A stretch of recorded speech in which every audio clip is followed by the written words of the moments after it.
अनामिका मध्य प्रदेश से दिल्ली कॉलेज के लिए आई थी और अयान राजस्थान से उसी कॉलेज में पढ़ने आया था। अयान एक सीधा साधा सा लड़का है जो ना लड़कियों से ज्यादा बात करता है और ना किसी से ज्यादा मतलब रखता है। अयान की यह बात अनामिका को बहुत अच्छी लगती है और वो किसी ना किसी बहाने से अयान से बात करने की कोशिश करती है। अनामिका दिखने में क्यूट लगती है। कुछ ही समय में अयान और अनामिका की दोस्ती हो जाती है। अयान धीरे धीरे अनामिका को पसंद करने लगता है। दोनों दिन भर कॉलेज में बातें करते अपने हर लाइक डिसलाइक को शेयर करते हैं और कुछ समय में बहुत अच्छे दोस्त बन जाते हैं। अयान की लाइफ में पहले कभी कोई लड़की आई नहीं थी, जबकि अनामिका के पहले दोस्त थे और वह सबसे बात करती है। अयान को यह पसंद नहीं था। एक दिन बातों ही बातों में अयान अनामिका को अपने दिल की बात बता देता है। अनामिका उससे एक दिन का वक्त मांगती और कहती है, मैं कल तुम्हें इसका जवाब दूंगी। अनामिका सोचती, जब अयान कॉलेज पढ़ने आया था तब वह सिर्फ पढ़ाई पर ध्यान देता था, पर अब उसका पूरा ध्यान मुझ पर रहता है। अगर मैं इसकी गर्लफ्रेंड बन जाऊंगी तो यह पढ़ाई भूल जाएगा और मुझ में ही लगा रहेगा। यही सब ख्याल अनामिका के मन में होते हैं और दूसरे दिन अनामिका अयान को मना कर देती है और कहती है, मैं तो तुम्हें बस अपना दोस्त समझती हूँ, इससे ज्यादा कुछ नहीं। मैं यहाँ पढ़ने आई हूँ और कुछ करने नहीं। तुम चाहो तो मेरे दोस्त रह सकते हो। अयान दोस्ती के लिए मना कर देता है और अनामिका को बहुत समझाता है, लेकिन अनामिका कुछ नहीं सुनती। अयान को यह बात बहुत बुरी लगती है और वह अनामिका से बात करना बंद कर देता है। कुछ दिन कॉलेज भी नहीं आता है। अब अनामिका को भूलकर पूरा ध्यान पढ़ाई में लगाता है और ना किसी से ज्यादा बात करता है और ना मतलब रखता है। देखते देखते कॉलेज बीत जाता है और सब अलग अलग हो जाते हैं। अयान कॉलेज में टॉप कर जाता है और सबसे पहले नौकरी पा लेता है।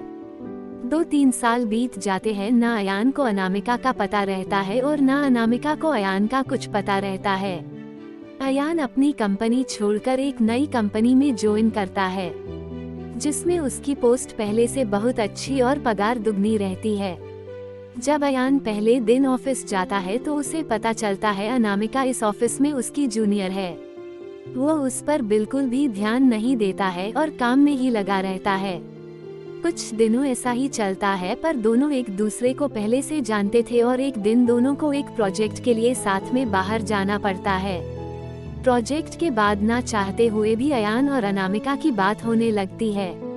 अनामिका अयान को समझाती है आखिर उसने उसको मना क्यों किया था।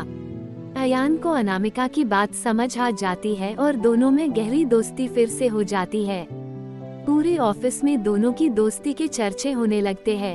अयान सीधा साधा लड़का रहता है, उसको ज्यादा कुछ समझ में नहीं आता है। अयान कुछ समय बाद अनामिका को डिनर पर ले जाकर फिर से प्यार का इजहार करता है। अनामिका इस बार अयान से मना नहीं करना चाहती, पर उसके पास कोई चारा नहीं है क्योंकि कुछ ही दिनों में उसकी शादी होने वाली रहती है। अनामिका अयान को अपनी शादी की बात बताती है। इस बार अयान का दिल पूरी तरह टूट जाता है। वह बिना कुछ कहे वहां से चला जाता है। अनामिका रात में सोचती है कि अयान से अच्छा लड़का मुझे कभी नहीं मिलेगा। वह फैसला करती है कि कल अयान को हाँ कर दूंगी और मम्मी पापा को अयान से शादी के लिए मना लूंगी। जब दूसरे दिन अनामिका ऑफिस जाती है तो उसको पता चलता है कि अयान ऑफिस छोड़कर चला गया और दोबारा कभी कंपनी में नहीं आएगा। जाते जाते अयान अनामिका को एक खत लिख जाता है, जिस दिन मैंने तुम्हें देखा था उसी दिन से मैं तुमसे प्यार करता हूँ। मैं तुम्हें जिंदगी में कभी नहीं भूल पाऊंगा।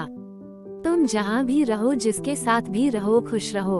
अब इस जीवन में इस दर्द के साथ ही जिंदा रहूंगा। मैंने हमेशा तुमसे प्यार किया है और केवल प्यार किया है। तुम मेरी जिंदगी में आने वाली पहली और आखिरी लड़की हो। अब ना मेरी जिंदगी में कोई आएगा और ना मैं किसी को आने दूंगा। मैं बस अब तुम्हारी यादों में रहूंगा। आज के बाद पूरी जिंदगी में तुम्हें कभी अपनी शकल नहीं दिखाऊंगा। बस भगवान से यही दुआ करता हूँ, तुम जहाँ भी रहो खुश रहो और शादी के लिए बहुत बहुत शुभकामनाएं। अनामिका अयान को खोजने की बहुत कोशिश करती है, पर कई साल के बाद भी उसको अयान नहीं मिलता और वह अपने माँ बाप की पसंद के लड़के के साथ शादी कर लेती। इस तरह दोनों हमेशा हमेशा के लिए एक दूसरे से बिछड़ गए और दर्द के साथ अपनी जिंदगी व्यतीत करने लगे।